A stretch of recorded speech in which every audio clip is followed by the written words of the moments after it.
What's up, everybody? It's your boy Magoose9 back in the house, aka Real Nagas, back to drop some more information for you. I know I told you guys the next video in the series was going to be Am I Black or Greater Than That? Dealing with the power of your melanin, because there's a lot of things you guys need to know that they've been studying for the last 60 years of what your melanin can do, the power that it has. And so that video, I'm definitely going to do that, and that's going to be after this video. I was going to do that next. That was going to be the next video, but a lot of you guys have been getting at me about Bitcoin and what is Bitcoin, and how can I get in on it, and you guys have what they call FOMO, fear of missing out. So and that's definitely melanated people. We're always the last to catch the boat on shit. So I want to drop a little of this information for you guys so that you familiarize yourself with Bitcoin, or what is actually termed as cryptocurrency, so that you understand and you can get in on it and not get passed by, okay? But before I do, make sure you hit that subscribe button down there, so that you can get all this information, or make sure you share the channel so, everybody that you want to get the information, they can have it. But so back to this, the informational videos that I put out, I just want to make this clear right off the bat. I don't put out information so that you guys can follow me. I don't care about the subscribers. I don't care about, even though I appreciate you guys' compliments and everything you get, I don't care about any of that. I put out information so that you can use it and go and do something with it and pass it on and help everybody else. This is information is to uplift and to evolve. So if you guys are just listening to me for entertainment value, or just what I like to call mental masturbation, so that you can sound smart and break off other people and sound smart, and you're not doing anything with it, I'm not fucking with you. So this is why I put all this information on Patreon, because this information is for people who really want it and are going to do something with it. So again, make sure you guys get over to patreon.com/realnagas and subscribe for $2 a month, little as $2 a month, and you can get all the information. That documentary, Am I Black or Greater Than That, is going to be on the Patreon. That's a part of the Golden Phoenix series of information, documentaries that I'm putting out. So make sure you get over there and check that out. As well, I'm going to be doing more videos on this cryptocurrency thing, because I have a few people that are on the inside and are doing some major things, and they're melanated people as well. So that's going to help us elevate the game. So a lot of that information I am going to be putting on Patreon. Sorry guys, but again, I told you, I only put information out for people who want it. So I love you guys. I love all of you guys, but I need people who can do things. All right, I'm about getting shit done. That's all I'm about. So I appreciate your compliments. I appreciate the love that you guys give, but I want people who can do something, all right, who are ready to move and have the ability to move, and so we can get some shit done. All right, so with that said, cryptocurrency. Cryptocurrency, cuz. So what is cryptocurrency? All right, you guys have been hearing about it. I'm sure you've probably been hearing about it a lot in the last maybe 4 to 5 months, because that's when Bitcoin has taken such a major boost. Like you probably heard a little thing about Bitcoin here, Bitcoin there, that you heard electronic money. Some of you probably heard the dollar is going to crash, and they were trying to move us to Bitcoin, the electronic money, so they can have more control over the money. And there's a lot of theories out there on what Bitcoin is, why they want you to have it, when it was created, all these different theories. And so what we're going to do today is just kind of give you a breakdown and introduction into Bitcoin. I'm going to give out a deeper breakdown of it, and you guys have to go to Patreon to check that out. But right now, this is more the introduction into Bitcoin, so that you can kind of understand and don't miss out. So not necessarily on Bitcoin, but basically the total aspect of what it is, which is cryptocurrency. Okay, cryptocurrency. What is cryptocurrency? Let's break that down. Cryptocurrency, crypto meaning encrypted currency. All right, that's all it means. So all it means is money that is encrypted by code. Okay, so when you're passing money around through the computer, it's not just, if you're passing, if I was sending $20 to somebody, and if I sent them $20 by, let's say, an app, you wouldn't see $20, okay? What you would see is a long line of code like you see when you copy an IP address, like an internet address, you paste it and then that internet address comes up. It's basically the same thing for money. So if I was sending somebody $20 or even $100,000, that $100,000 is not going to say $100,000 is going from me to whoever I'm sending it to. I'm just going to send this long line of code which encompasses everything with the $100, as well as anything else I may want to put into that coding. Meaning, like, say if I wanted to put a stipulation in the code saying that this person couldn't draw the $100,000 until they did a certain thing, I could code that into the money, and then once they perform that duty, then the money would be released to them. Okay, so it's kind of like smart money. Okay, so cryptocurrency, all it is encrypted money. Okay, numbers. You've seen those little computer nerds sitting down doing this. Mark Zuckerberg, the cats at Google, all these giant computer nerdy cats who sit down and code and coding apps and all that stuff. That's all it is. Okay, it's coded money. All right. So where did cryptocurrency come from? Right. Okay, so a lot of people, this is more of the myth on what cryptocurrency is and where it comes from. So I'm going to show you guys a little video on where it came from and a little more of the background on what cryptocurrency is, and then we're going to get into it and explain it a little bit more. So, but for now, check it out. What is Bitcoin? Bitcoin is the first decentralized digital currency. Bitcoins are digital coins you can send through the internet. Compared to other alternatives, Bitcoins have a number of advantages. Bitcoins are transferred directly from person to person via the net, without going through a bank or clearinghouse. This means that the fees are much lower, you can use them in every country, your account cannot be frozen, and there are no prerequisites or arbitrary limits. Let's look at how it works. Bitcoins are generated all over the internet by anybody running a free application called a Bitcoin miner. Mining requires a certain amount of work for each block of coins. This amount is automatically adjusted by the network such that Bitcoins are always created at a predictable and limited rate. Your Bitcoins are stored in your digital wallet, which might look familiar if you use online banking. When you transfer Bitcoins, an electronic signature is added. After a few minutes, the transaction is verified by a miner and permanently and anonymously stored in the network. The Bitcoin software is completely open source and anybody can review the code. Bitcoin is changing finance the same way the web changed publishing. When everyone has access to a global market, great ideas flourish. Let's look at some examples of how Bitcoins are already used today. You can purchase video games, gifts, books, servers, and alpaca socks. Several currency exchanges exist where you can trade your Bitcoins for dollars, euros, and more. Bitcoins are a great way for small businesses and freelancers to get noticed. It doesn't cost anything to start accepting them, there are no chargebacks or fees, and you'll get additional business from the Bitcoin economy. When I first heard about Bitcoin, it seemed just like this very stupid magic internet money. I didn't really think it was very impressive at all. And I kept reading, and within a couple hours, I became absolutely hooked. Was skeptical at first, didn't think it could possibly work, but have the skills to actually go in and look at it and convince myself that technically it was correct, that it could actually work. It was just an experiment to begin with, but I could see the potential with it. It's a fundamental innovation. That's how I think of it. Bitcoin is the most important invention, at least since the internet. Ask yourself, which is more important in your life, money or email? And I think most people will say money, so this is bigger than email. It's just incredibly novel and interesting solution to problems. The short version of what is Bitcoin is cash for the internet. So it's a new kind of money, and it's also a payment network that runs over the internet. There's a piece of digital information that you can hold that has value. And as long as nobody else knows that information, that value belongs to you.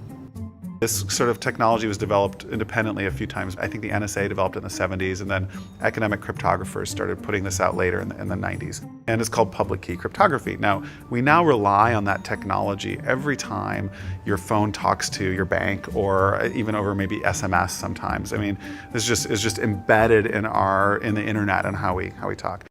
Bitcoin was invented by Satoshi Nakamoto. As far as I know, no one has actually met Satoshi. No one knows who he or she or they are. I've never talked with Satoshi, although I have communicated with him electronically via email or on online forums. Satoshi started working on Bitcoin, he says, in 2007, and it actually took him a couple of years to convince himself that he could actually create a system that would work, that would solve this problem of how do you create a money where there's no single person or organization or government in charge. He started posting to a cryptography mailing list where he described kind of at a high level how it would work and started to get feedback from people on his idea. I believe it was the beginning of 2009, he released an academic paper that described the system in detail. And he also started up Bitcoin. He actually released the code for the system and started it running. So the key problem that Satoshi solved that made the whole system work was the solution to what's called the double spending problem. So if I have this digital asset that I want to give to somebody else, how do you prevent me from giving it to two different people at the same time? Because obviously if it's digital, it's easy to copy. And Satoshi came up with a brilliant system for if you try to do that, if you try to double spend and give the same Bitcoins to two different people at the same time, everybody notices, and then one or the other of those transactions is considered valid and the other one's just ignored. So solving the double spend problem was the key technical breakthrough that made Bitcoin possible even. But remember, this is a story about money. What if a technological innovation allowed anyone in the world to be their own bank? To create a currency free from taxes and banking fees?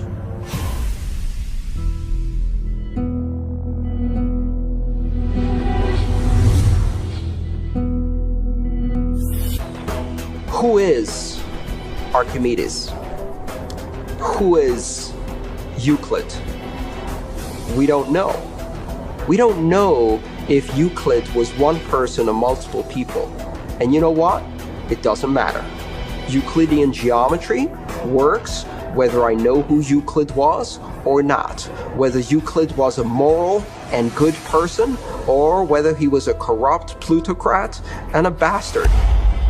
Science and mathematics have essential truth that stands alone, irrespective of its inventors and irrespective of their motives. Well, Bitcoin is a system based on mathematical truths, and these mathematical truths stand alone. We can read the source code in Bitcoin and understand it, and it will be true whether Satoshi Nakamoto is a man, a woman, a collection of individuals, a government agency, or aliens from the future. Bitcoin is digital currency and computer software. Capital B Bitcoin is the shared code that creates a global payment network using computers connected to the internet. Bitcoins are virtual currency, digital money created, stored, and exchanged on that network. But unlike virtual dollars created by a banker, this new currency was created with math by an anonymous inventor. Bitcoin is an open-source software protocol like much of the code supporting the internet and email. Open source means anyone, everyone can use the protocol. No one person or company can control it. Every change to the software is public, open, and transparent. The code was first developed by Satoshi. Then there were dozens, now hundreds, of programmers constantly collaborating to improve Bitcoin's features and security. So what makes Bitcoin a breakthrough? It tackles an ancient human dilemma and solves a computer science problem. Any shared information or data can be flawed, corrupted. Anything can be faked. How do we know that what we're receiving can be trusted? In our traditional mindset, it's very important to know who is behind this currency because their reputation is significant in knowing that our funds and the true wealth is actually safe. In finance, we rely on trusted third parties like banks, credit card companies, remittance services. They keep track of money as it moves from one account to another, and they charge us handsomely for it. We trust that their digital ledgers of credits and debits balance. A financial system that cuts out these middlemen could be faster, cheaper, and more secure. But Bitcoin is digital. Music and movies are easily pirated, copied, stolen. How can a digital currency retain value if anyone can make 1 million copies? The answer is at the core of Satoshi's invention. A Bitcoin is not a file on a computer.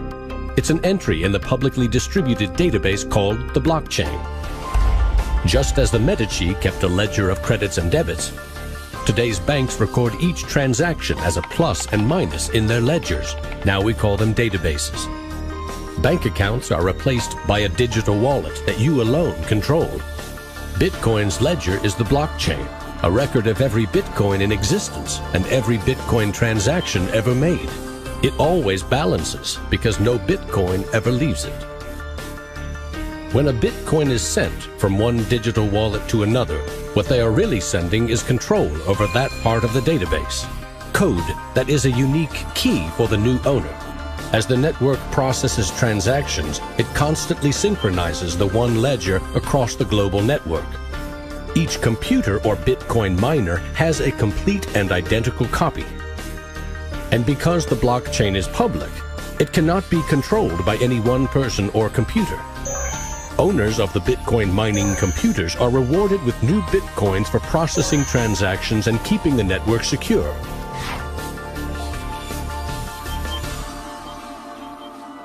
In other words, the Bitcoin network replaces banks and bankers. Today, the combined computing power of this global network is greater than the 500 biggest supercomputers combined, times 10,000. All right, so now that you got a little bit of a technical breakdown of what Bitcoin is or cryptocurrency is, we're going to get into what it, let's try to break it down in a little more layman's terms, okay, so that you guys can understand. So, as you may have saw, cryptocurrency, no one knows who created it, okay, or Bitcoin, no one knows who created it. So the guy who's attributed to creating Bitcoin his name is Satoshi Nakamoto, okay. So most people don't know if this is an actual person, as you saw, or it could be what's called a nom de plume, which means it's a fake name, a pseudonym name. And a lot of people think there's a lot of a lot of coders, a group of coders, a group of programmers who created this, and then they just all took under one name, kind of like Shakespeare. That's a different documentary. But so that's where you get it from. And as you saw, basically what they wanted to do is it got basically created around 2008 when the stock market crashed.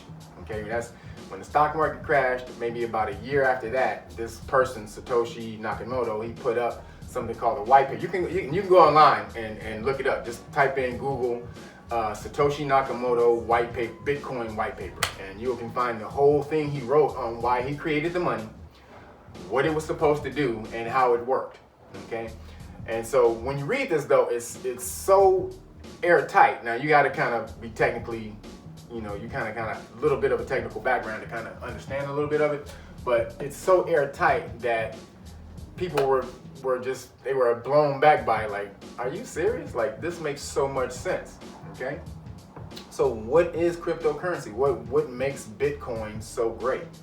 And why is it the future? What makes Bitcoin so great, or why it's the future, is not necessarily the coin. Okay, that's the utility of it. We can now go online and pass each other money and send each other money without a middleman, without the banks getting involved, without Western Union getting involved, or MoneyGram, or any of these other middleman companies, these third-party companies who take a fee from us whenever we just want to send money back and forth. PayPal.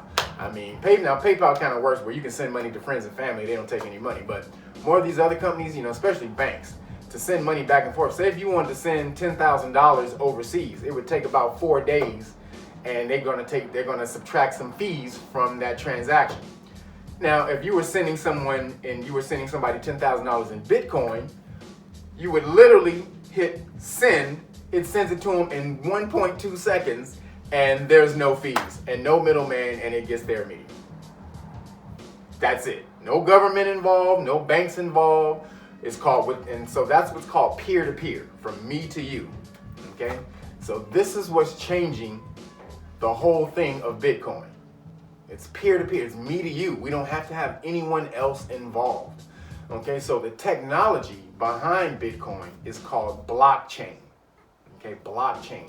All right, and we saw that in the video, blockchain.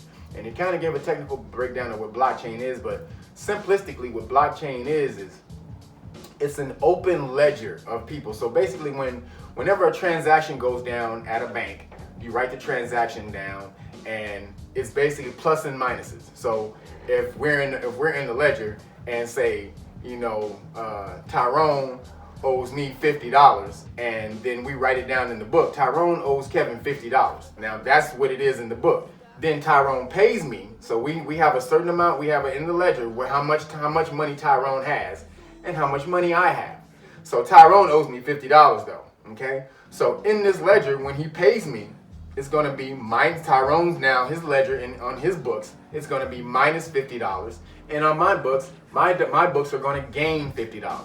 Okay, that's all a ledger is, a record of plus and minuses. Okay, Tyrone minuses 50, Kevin adds 50. So what Bitcoin or blockchain is basically an open ledger where everybody can read.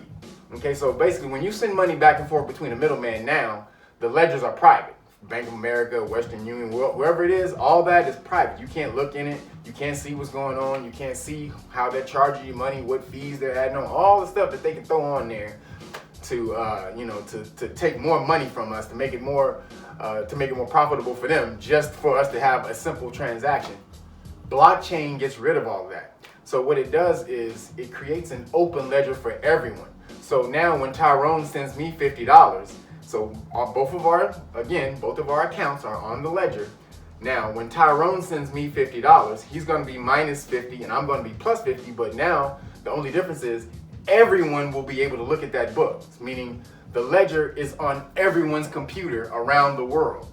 That's the difference. And you can't, once the entry is made in the book, you can't change it, meaning you can't take away from it. You can't change what's already in there. You can only add to it. That's the only thing that can be done. You can only add to the ledger, but you cannot subtract from the ledger. So this is what makes it so great. Now everyone has the ability to go and look and see where your money is going. Okay, this is a big deal because this changes the game. Banks, this is what banks have over you. They understand finances more than you. They understand money more than you. They understand the transactions and the fees and the interest and all of this stuff that Bitcoin gets rid of all that, or cryptocurrency, I should say, gets rid of all of that. So Bitcoin was the first to do this. Okay, they came out with that blockchain technology. And so what happens is, as we add information into one ledger, we do a transaction, all of that information gets stored here, boom, then somebody else does a transaction somewhere else, it all gets stored in a certain place, and these things become blocks, right? And so these blocks link together in a chain. And what happens is the ledgers are blocks. Okay, so you have ledger here, ledger over in Europe, ledger over here. So all this is all information that is recorded, becomes stored in a block, and then these blocks are linked together so that everyone can read them and no one can change them. And they're encrypted. The only way that you can change it, which is damn near impossible, is for everyone on the whole network to agree that a transaction has happened. Okay? So it means no one person can go in there and just change a number and flip it out and be like, oh yeah, well he actually owed me $500,000 and not 50. Like, wait a minute, you added a couple of zeros. And then so what's gonna happen is, if that were to happen in a blockchain, then everybody in the network of the blockchain, that could be just simply you. I mean, literally anyone can have this network on their computer around the world, but everyone would have to agree at the same time. Blockchains are incredibly popular nowadays. But what is a blockchain? How do they work? What problems do they solve? And how can they be used? Like the name indicates, a blockchain is a chain of blocks that contains information. This technique was originally described in 1991 by a group of researchers and was originally intended to timestamp digital documents so that it's not possible to backdate them or to tamper with them, almost like a notary. However, it went by mostly unused until it was adapted by Satoshi Nakamoto in 2009 to create the digital cryptocurrency Bitcoin. Now, a blockchain is a distributed ledger that is completely open to anyone. They have an interesting property. Once some data has been recorded inside a blockchain, it becomes very difficult to change it. So how does that work? Well, let's take a closer look at a block. Each block contains some data, the hash of the block, and the hash of the previous block. The data that is stored inside a block depends on the type of blockchain. The Bitcoin blockchain, for example, stores the details about a transaction in here, such as the sender, receiver, and the amount of coins. A block also has a hash. You can compare a hash to a fingerprint. It identifies a block and all of its contents, and it's always unique, just as a fingerprint. Once a block is created, its hash is being calculated. Changing something inside the block will cause the hash to change. So in other words, hashes are very useful when you want to detect changes to blocks. If the fingerprint of a block changes, it no longer is the same block. The third element inside each block is the hash of the previous block. And this effectively creates a chain of blocks, and it's this technique that makes a blockchain so secure. At its core, Bitcoin is just a digital file that lists accounts and money like a ledger. A copy of this file is maintained on every computer in the Bitcoin network. These numbers don't represent anything in the physical world. They only have value because people are willing to trade real goods and services for a higher number next to their account and believe others will do the same. The numbers only have value because we believe they have value, just like any other fiat currency. To send money, you broadcast to the network that the amount on your account should go down and the amount on a receiver's account up. Nodes or computers in the Bitcoin network apply that transaction to their copy of the ledger and then pass on the transaction to other nodes. This, with some math-based security, is really all there is, a system that lets a group of computers maintain a ledger. While this may sound similar to the way a bank maintains a ledger, the fact that the ledger is maintained by a group rather than a single entity introduces a number of important differences. For one, unlike a bank where you only know about your own transactions, in Bitcoin everyone knows about everyone else's transactions. Also, while you can trust your bank, or you can at least sue it if something goes wrong, in Bitcoin you're dealing with anonymous strangers, so you shouldn't trust anyone. The Bitcoin system is amazingly designed so that no trust is needed. Special mathematical functions protect every aspect of the system. Okay, so the reason you need to get down with this is because the technology behind cryptocurrency is massive. It's going to change the world. It's literally like the internet 3.0. So you had the internet that came out in the 90s and no one knew what it was. Then you had apps that came out. That was kind of like internet 2.0. This is internet 3.0. Okay, so when the internet first came out, no one knew what it was, but now you see what's going on with the internet. Actually, let's take a look at, this is a clip. I'm about to show you a clip from the Today Show from the 90s when they were first understanding and learning about email and the internet. Watch this. Back now at 56 past, I wasn't prepared to translate that as I was doing that little tease. Oh, that's that little right. mark with the A and then the ring around it. At. See, that's what I said. Mm-hmm. Katie said she thought it was about. Yeah. Oh. But I'd never heard it. Around. I'd never heard it said. I'd always seen the mark, but never heard it said. And then it sounded stupid when I said it. Violence at NBC. I heard be around big fight up in the lunchroom the other week. There it is. Violence at NBC. GE.com. I mean. Well, Allison should know. What is internet anyway? Internet is that massive computer network, the one that's becoming really big now. What do you mean? That's big. How does one? What do you write to it like mail? No, a lot of people use it and communicate. I guess they can communicate with NBC writers and producers. Allison, can you explain what internet is?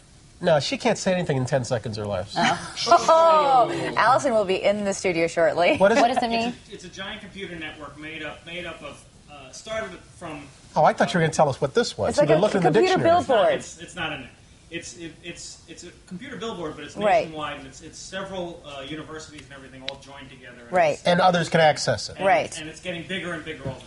It came in really handy during the quake. A lot of people, that's how they were communicating out to tell family and loved ones they were okay, because all the phone lines were down. I was telling Katie, and I've But been you talking... don't need that. You don't need a phone line to operate internet. No. So now, as you see, they're talking about what is @ge.com, this and they had no idea. Now look how stupid that sounds today.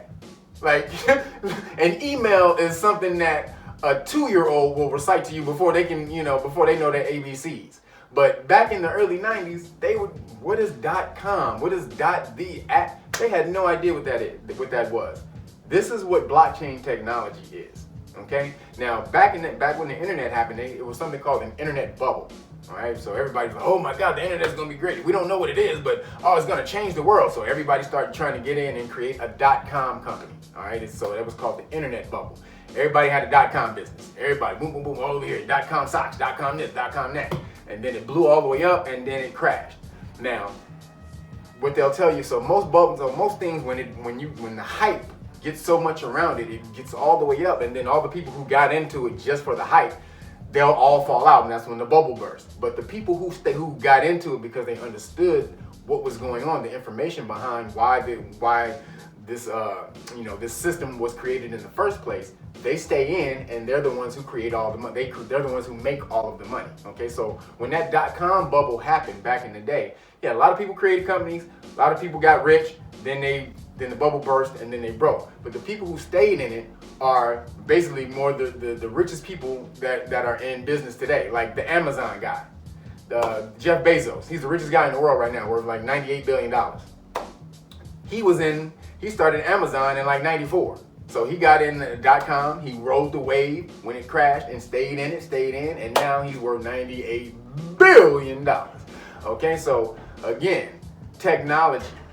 This is also what this video is about. Okay, it's about understanding technology and what to do and how to move for the future. Okay, so again, just understanding, this is where it came from. You had the internet, people didn't understand it, but they got into it. Once they got into it, they blew it up. It crashed, but the people who did understand stayed in it and became super rich. Okay, this is what we're trying to do. This is the information I'm trying to bring to you guys right now and let you understand. This blockchain technology is the next thing. The reason it's so important is because the internet, it allows us to send information back and forth all over the world,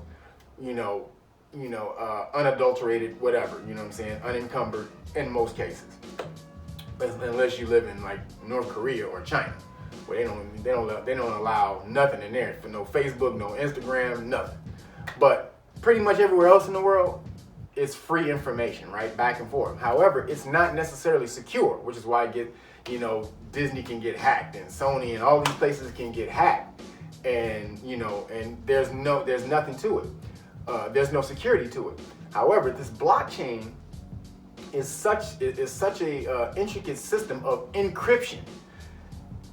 It allows you to send information securely wherever you need to do it, but at a much faster pace. So if we're saying, like, usually what slows information down, especially if you're sending money back and forth, that the identity has to be verified, and the place where it's going, and it has to be a secure place where you're sending it, and all these things have to be right before money can leave one place and end up at another. However, through the blockchain, all of that is already set up in the system as it's created. So when I send you money, it's securely paid. All I do is click this, I copy and paste, and I copy my my encoded what is called a key. So what happens is when you get some type of cryptocurrency, what you get is a crypto wallet, right?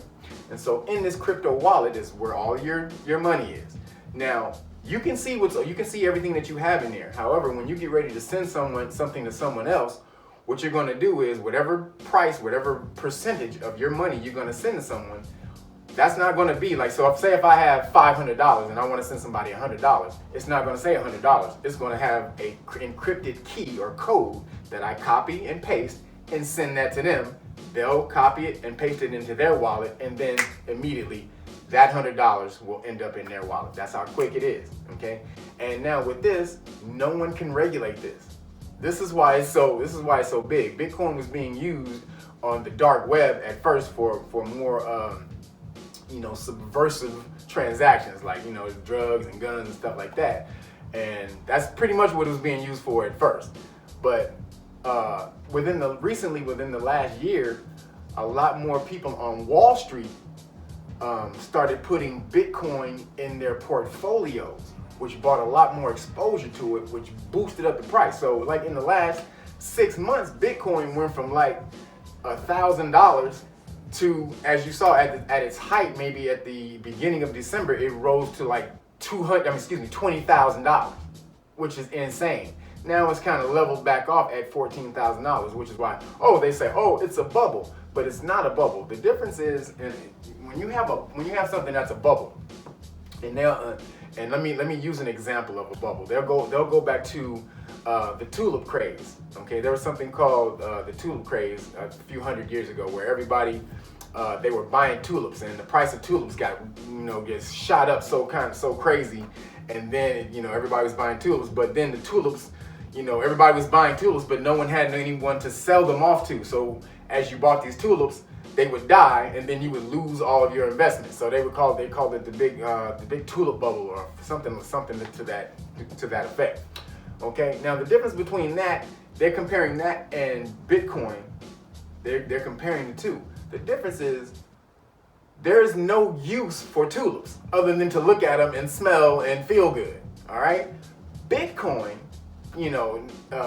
has many uses. The currency part of it is just the surface, but the underlying technology is what you're really investing in. That's what's going to change the world. Being able to send information back and forth securely, okay, in seconds. It's literally changing the game. So let me give you an example. There's one cryptocurrency called Ripple. Right? This is actually supposed to be on the Patreon part of it, but I'm gonna give you this one. So there's a cryptocurrency called Ripple, and this is what a lot of the the Caucasian people who are into the cryptocurrency, and they're the ones who are really smashing right now. They're the ones who are going to get rich, and then you hear about it later, and then you try to come in and buy what they bought, but they done already made all the money off of it. This is why you want to get into it beforehand and start investing in the things they're investing in first, all right, or with them, because they're going to boost the price on it so you can get rich with them. Don't try to come in after what they call FOMO, fear of missing out, then you get on the last end, and basically what you're buying is the stuff that they're selling off. They're making money off of you. Once you get in it, you get in late, they start selling off all their stuff to you, the dummy, who got in years late. You don't want to do that. You want to get in on the same level that they in. So there's a coin called Ripple. All right, Ripple is a cryptocurrency. Now the currency aspect of it is cool. You can trade. It's pretty low currency right now. I think it's only around $1 something right now. See, whereas Bitcoin is way at $14,000. Ripple's only at $1. This is something you can get in on and make money at an early stage, and when it grows, you can make money off of it. But the reason it's going to make money is the technology of it, because most banks are going to be using this technology, because Ripple they have something called SWIFT within banks right now that allows them to send information back and forth between banks, just between banks, at a pretty good speed. Ripple changes all of that, because now they can send information from bank to bank within 3 seconds, whereas it would take sometimes a day or for a transaction in 3 seconds, bank to bank, boom. As well as the currency, when they're transferring currencies from bank to bank, a European bank, to a South American bank or something like that, that currency takes a long time. If I'm sending in cryptocurrency, immediately. So just to give you an example, 60% of banks in Japan are using Ripple. Okay, so this is just to let you know, this is where this type of stuff, this is where this is going. And they're using it for the technology. I'm trying to get you guys to understand, you need to understand technology. The reason we're in a subclass right now is because of knowledge. Okay, we lost the information. Okay, we didn't necessarily lose it, we kind of gave it away, but we don't have it. The bottom line is we don't have it. And we're always getting in at the bottom line, the bottom ground of information, or when information has left the bottom floor, and we're like, oh, where's the elevator? And you step into the shaft, you fall through the floor. No, you want to be on the elevator when it's rising. So This is what this cryptocurrency is. This is going to change the world, and it's at the very beginning stages. Okay, the very beginning stage. So this is why I'm doing this video and coming to you guys so that you can understand what cryptocurrency is and we don't miss out on the boat.